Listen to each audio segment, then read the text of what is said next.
आप सुन रहे हैं खूनी किस्सा सीजन 1 शैलेश के साथ।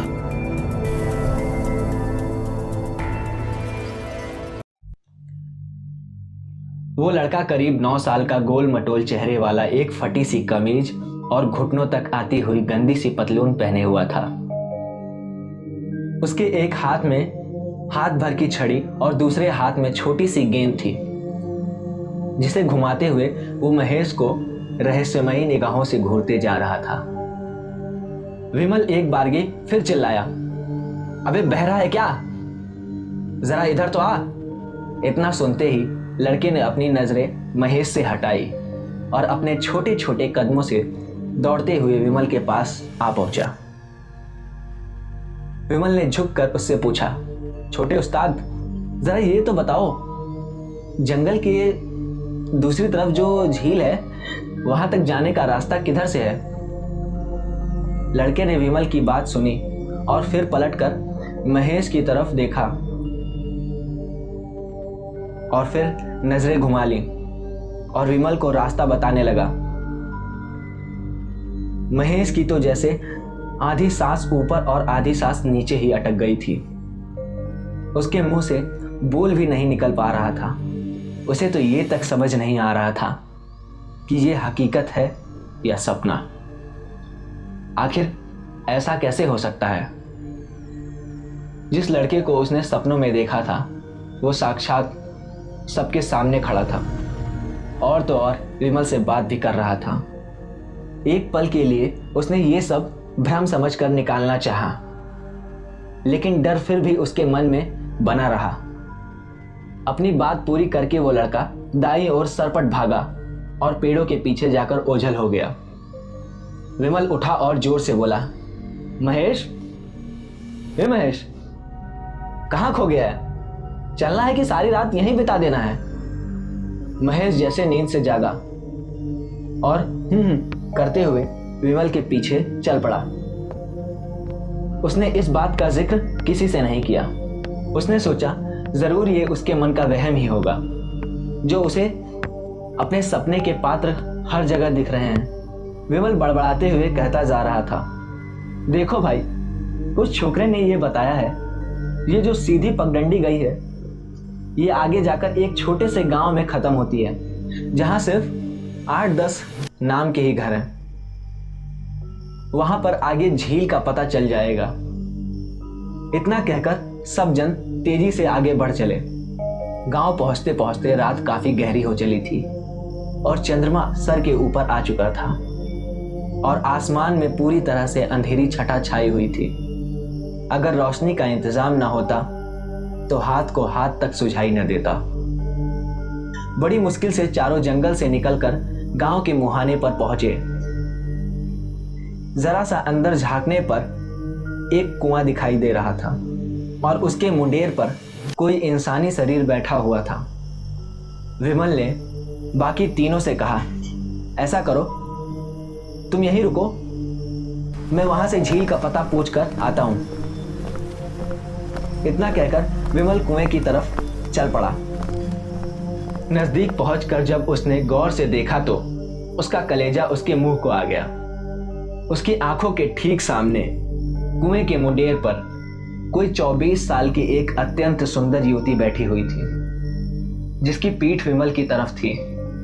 युवती के बगल में एक गागर रखी हुई थी, जो तकरीबन भरी हुई जान पड़ती थी। ऐसा लग रहा था मानो कुएं से पानी खींचते खींचते थक कर बेचारी मुंडेर पर बैठकर आराम कर रही थी। विमल तनिक ऊंचे स्वर में कहा, जरा सुनिए। युवती ने पलटकर देखा और उठकर खड़ी हो गई।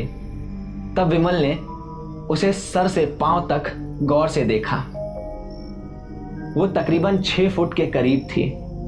गोल चेहरा, बड़ी बड़ी तीखी आंखें, सीधी रेखा में नाक, पतले पतले होठ, लंबी सुराहीदार गर्दन, गले में सच्चे मोतियों की माला, आगे सफेद रंग की सैफोन की साड़ी पहने हुए, जिसका एक पल्लू कमर में कुचा हुआ था और एक पल्लू उसके पतले पतले कंधों से होता हुआ उसकी पीठ पर लटक रहा था। उसके चेहरे पर ऐसी आभा नजर आ रही थी जैसे वो कोई सुंदरता की देवी थी। चमकीले मोतियों जैसे दांत, पतले पतले कान, कानों से लटकते हुए छल्लों की आकार की 2 बालियां, खुले हुए रेशमी बाल जो उसने समेट कर अपने दाएं पहलू में गिरा रखे थे। उसके बाएं गाल पर काले बालों की एक लंबी सी लट उसके होठों को छू रही थी, जिन्हें वो बड़ी अदा से बार बार अपने बाएं हाथ की उंगली से अपने कानों के पीछे टिकाने की कोशिश कर रही थी, लेकिन तेज चलती कमबख्त हवा की वजह से रह रहकर उसके होठों को छू जाती थी। उसके दाएं हाथ में 2 पतले से कंगन थे। लंबे लंबे पैरों में चमकती पाजेब पड़ी हुई थी। विमल का मुंह खुला का खुला रह गया। उसने एक बार जोर की जमाई ली।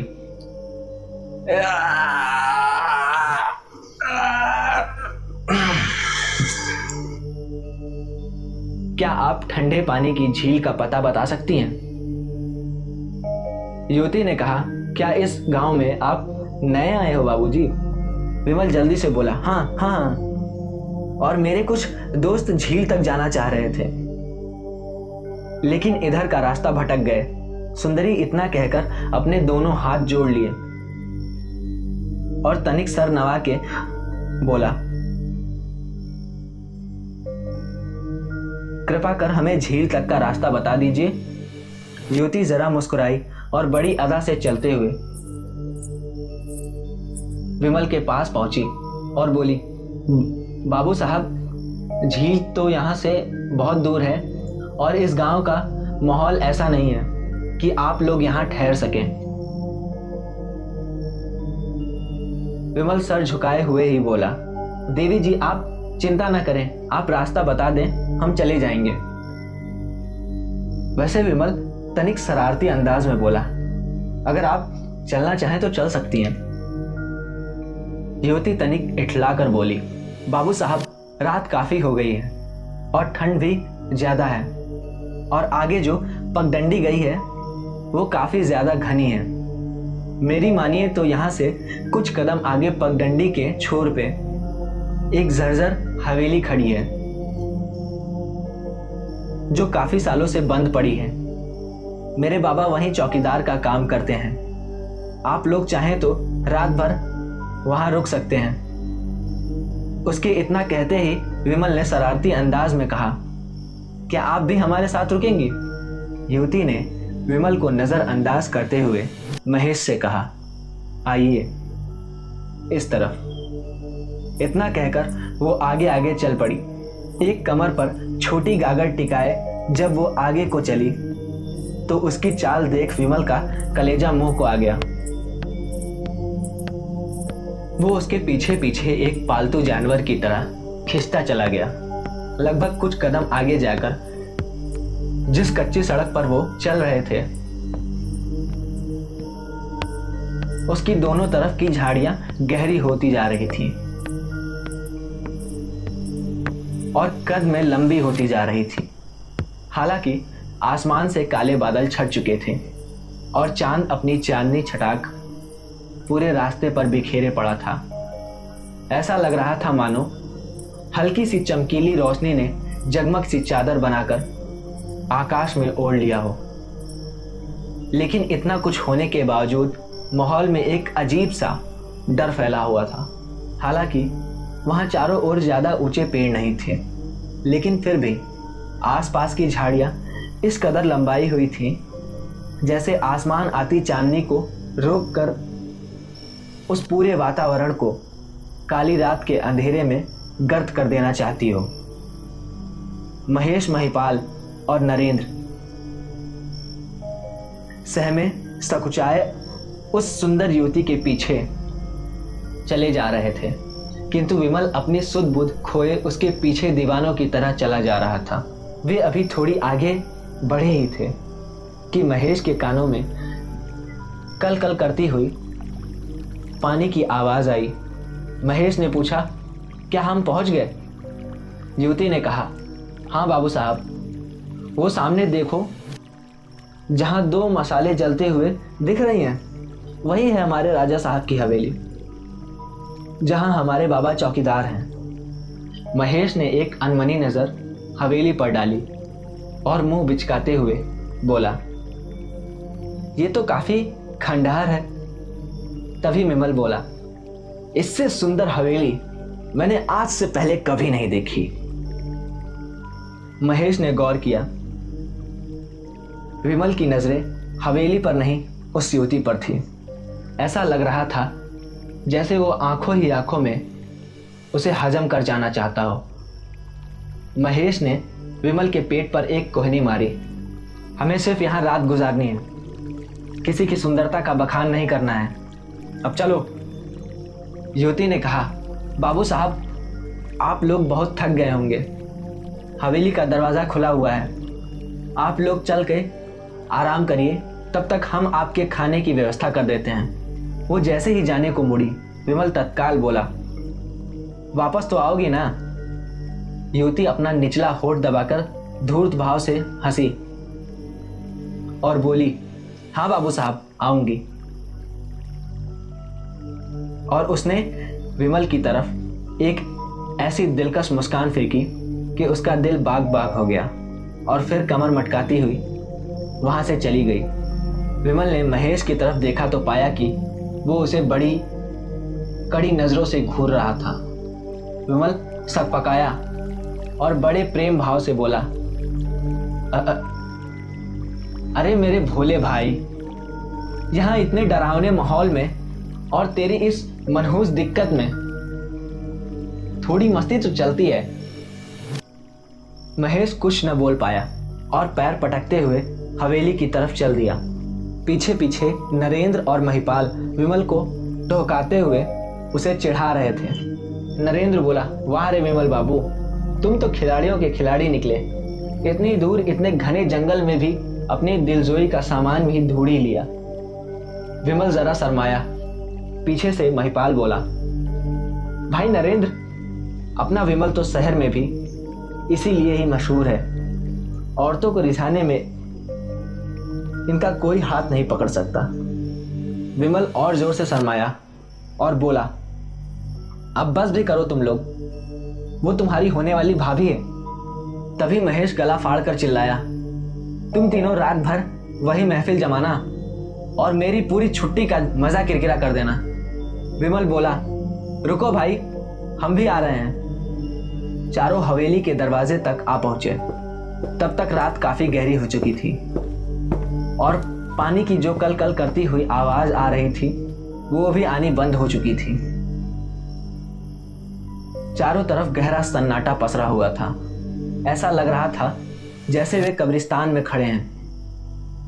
रात गहरी होने की वजह से हवा भी काफी सर्द हो गई थी और कड़ाके की ठंड का एहसास करा रही थी। ऐसा लग रहा था मानो हवा ठंडे तमाचों के रूप में बरस रही हो। विमल ने एक सर्द आह भरी और बोला, यार ये जगह तो अंदर से कुछ ज्यादा ही उजड़ी है, यहां रात कैसे कटेगी? महेश बोला, यार अब सुबह होने में कुछ ही घंटे बचे हैं, किसी तरह रात गुजार ली जाएगी। विमल कुछ कदम आगे बढ़ा और दरवाजा ढकेल कर अंदर दाखिल हुआ। अंदर पहुंचते ही उसके मुंह से सिसकारी निकल पड़ी। हवेली अंदर से लगभग पूरी तरह खाली पड़ी हुई थी। बैठने के लिए कुछ कुर्सियां लगी हुई थी और लेटने के लिए 2 पलंग पड़े हुए थे। महेश ने एक सरसरी निगाह दीवार पर डाली जिस पर कुछ बहुत ही ज्यादा पुरानी तस्वीरें टंगी हुई थी, जिन पर धूल की मोटी मोटी परत जमी हुई थी। कुछ कदम आगे जाके दाहिने तरफ एक छोटा सा घेरा काटकर चौकोर जीने ऊपर जाने के लिए बने हुए थे, जिन पर धूल और सूखे पत्ते फैले दिख रहे थे। ऐसा साफ जान पड़ता था कि हवेली में पिछले कई सालों से किसी ने कदम नहीं रखा था। सीढ़ियों के बगल में 2 बड़ी बड़ी विशाल खिड़कियां लगी हुई थी जो कि अंदर से मजबूती से बंद थी और बगल में एक तिकोने मेज पर एक बड़ी सी जलती भुजती लालटेन रखी हुई थी जिसका तेल कभी भी खत्म हुआ जान पड़ता था। इसी कारण हवेली में ना ज्यादा अंधेरा था ना ही गुप्त अंधेरा। माहौल में एक अजीब सी खामोशी छाई हुई थी। विमल ने एक बात गौर की। हवेली के अंदर कदम रखते ही ठंड 2 गुना बढ़ गया था और हवेली के बाहर जो तेज तेज हवाएं चलने की आवाजें आ रही थी वो भी अचानक से बंद हो गई थी। विमल कुछ कदम आगे बढ़ा और अंधेरे में कुर्सियों को टटोलने लगा। महेश, नरेंद्र और महिपाल पीछे खड़े अपने ही ख्यालों में गुम थे कि विमल इतनी जोर से चीखा कि हवेली की दीवार तक हिल गई। महेश चिल्लाया, विमल क्या हुआ? तू ठीक तो है ना? विमल बोला, यार मुझे ऐसा लगा कि जैसे किसी ने मेरे हाथ बहुत जोर से दबोचे। एकदम से जैसे पूरे शरीर में एक ठंडी सी लहर दौड़ गई। महेश दांत पीसता हुआ बोला, अबे तुझे ऐसे समय पर ऐसे भद्दे मजाक ही सूझते हैं? एक तो ऐसे ही यहाँ इतनी बुरी तरह से फंसे हुए हैं और ऊपर से यहाँ बिजली भी नहीं है। विमल बोला, यार मैं सच कह रहा हूं, यहां पर कोई था। महेश गुस्से से बोला, चुप कर, बहुत सुन ली तेरी बकवास। चुपचाप कुर्सी पर बैठ जा। नरेंद्र, महिपाल, तुम लोग भी एक एक कुर्सी पकड़ लो, वो लड़की अभी आती ही होगी। विमल ने जोर से दांत भींच लिए और मुंह लटकाकर कुर्सी पर ढेर हो गया।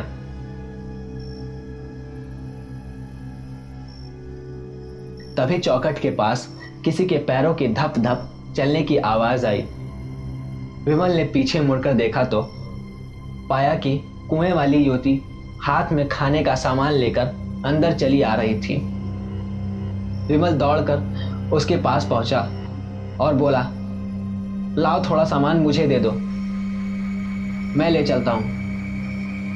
युवती ने मुस्कुराते हुए कुछ बर्तन विमल को पकड़ा दिए और मेज की तरफ बढ़ लिए। युवती बोली, बाबू साहब, हमारे बाबा तनिक व्यस्त हैं, इसीलिए उनको आने में थोड़ा देर हो जाएगी। आप लोग तब तक भोजन करिए और यहाँ पर आराम करने के लिए काफ़ी कमरे हैं। चारों दोस्तों ने गगरी से थोड़ा पानी लिया और फिर हाथ मुंह धोकर खाना खाने के लिए बैठ गए। चारों काफ़ी थके हुए थे, इसीलिए इन्होंने भरपेट भोजन किया और फिर आराम करने की तैयारी करने लगे। विमल ने युवती से पूछा, मैं कहाँ लेटूं? युवती ने जवाब दिया, सीढ़ी चढ़कर बाईं ओर जो पहला कमरा है वो हवादार है, आप उसमें आराम कर लीजिए। विमल ने कहा, तुम भी चलो आराम कर लो, थक गई होगी। युवती बोली, नहीं बाबूजी, हमें बहुत काम पड़ा हुआ है और वैसे भी हमारे बाबा अभी आते ही होंगे। विमल के कुछ बोल पाने से पहले ही ज्योति लंबे डग भरते हुए वहां से चली गई। पीछे विमल ने एक सर्द आह भरी और तीनों को शुभ रात्रि बोलकर अपने कमरे की तरफ चल दिया। देखिए, सारा मूड खराब कर दिया। महेश, नरेंद्र और महिपाल ने भी एक एक कमरा पकड़ लिया और सोने की तैयारी करने लगे। विमल को चारपाई पर लेटते ही गहरी नींद आ गई। नरेंद्र और महिपाल भी दीन दुनिया से बेखबर अपनी अपनी चारपाई पर लेटे हुए थे। केवल महेश ही था जिसको अभी तक नींद नहीं आई थी। वो पिछली रात के सपनों के बारे में सोचता हुआ हलकान हुआ जा रहा था। काफी कोशिशों के बाद आखिरकार उसे भी नींद आ ही गई। अब आलम यह था कि हवेली के अंदर चारों घोड़े बेचकर सोए पड़े थे और हवेली के बाहर हवाएं और तेज हो गई थी। रात अपनी चरम सीमा पर थी। विमल के ख्यालों में उस कुएं वाली युवती का अक्स घूम रहा था। अचानक उसकी जगह एक बहुत ही ज्यादा ऊंची लंबी औरत ने ले ली। उसका रूप इस हद तक डरावना और घिनौना था कि खौफ के मारे विमल की आंखें खुल गईं। वो हड़बड़ा कर उठा। उसकी सांसें बहुत तेजी से चल रही थीं।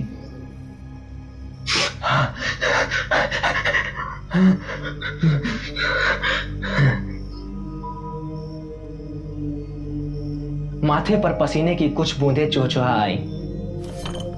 उसने व्याकुल नजरों से पानी की तलाश में चारों तरफ निगाह दौड़ाई। उसने अपने दोनों पैर चारपाई से लटकाए और जैसे ही जमीन छूकर सीधा खड़ा हुआ, लड़खड़ाकर पीछे गिर पड़ा। उसे ऐसा लगा जैसे मानो उसके पैरों में जान ही नहीं बची हो। हैरान परेशान किसी तरह चारपाई का सहारा लेकर दोबारा सीधा खड़ा हुआ और लड़खड़ाते हुए कदमों से नीचे की तरफ चल पड़ा। नीचे आते ही उसकी नाक से एक अजीब सी दुर्गंध टकराई। ऐसा लग रहा था जैसे किसी लाश के सड़ने की बदबू हो। विमल उसे नजरअंदाज करता हुआ गगरी की तरफ बढ़ा। उसने मटकी उठाई और 2 घूंट पानी पिया। तब कहीं उसकी जान में जान आई। तभी अचानक ऊपर के कमरों से ऐसी आवाज आई जैसे कोई जमीन पर गिरा हो। विमल गिरते पड़ते तुरंत ऊपर की तरफ दौड़ा। जाते ही उसने महिपाल के कमरे का दरवाजा खटखटाया।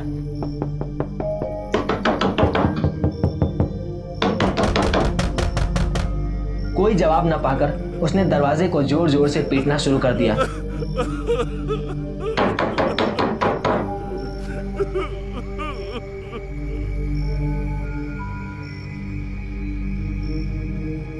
पर फिर भी कोई जवाब न मिला। हड़बड़ाहट में विमल तुरंत नरेंद्र के दरवाजे की तरफ भागा। वहां पर भी कमरे के अंदर से कोई प्रतिक्रिया न मिली। विमल जोर जोर से चिल्लाने लगा, नरेंद्र, नरेंद्र, दरवाजा खोलो।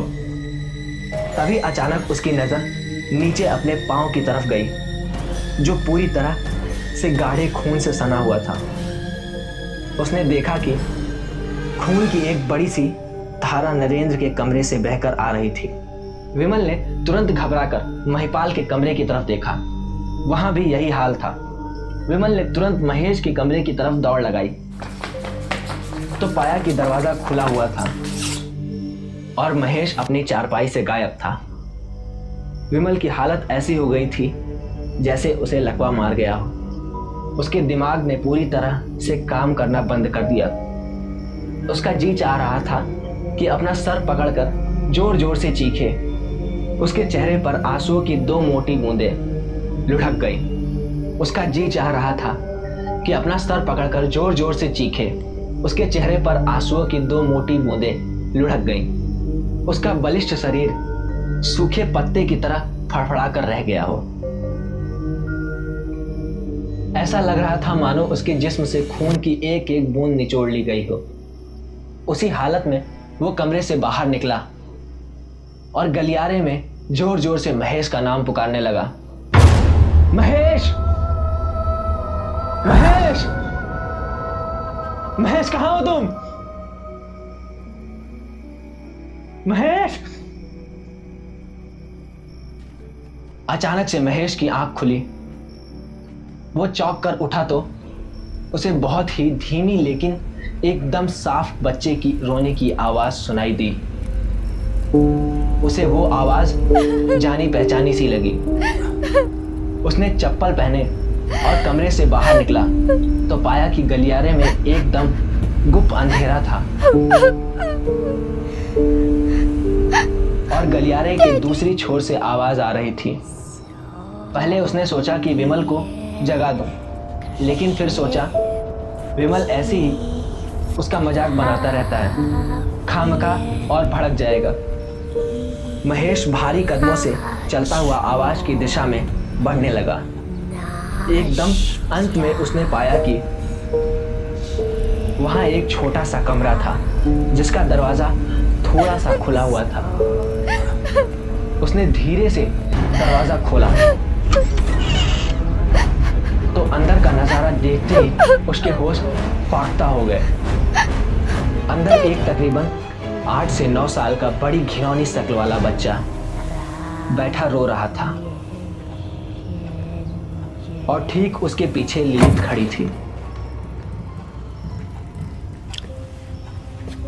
विमल को गलियारे में चलते हुए ऐसा महसूस हो रहा था जैसे उसके शरीर से जान निकलती जा रही हो। ज्यों-ज्यों वो कदम आगे बढ़ा रहा था, उसके पैर तलवों से गलते जा रहे थे।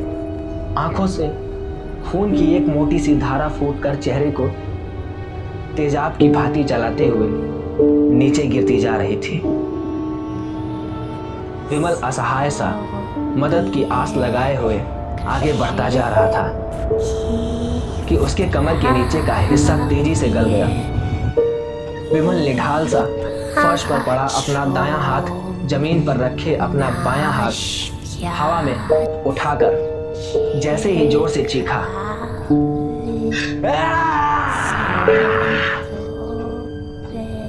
उसकी आवाज उसके हलक में ही घुट कर रह गई।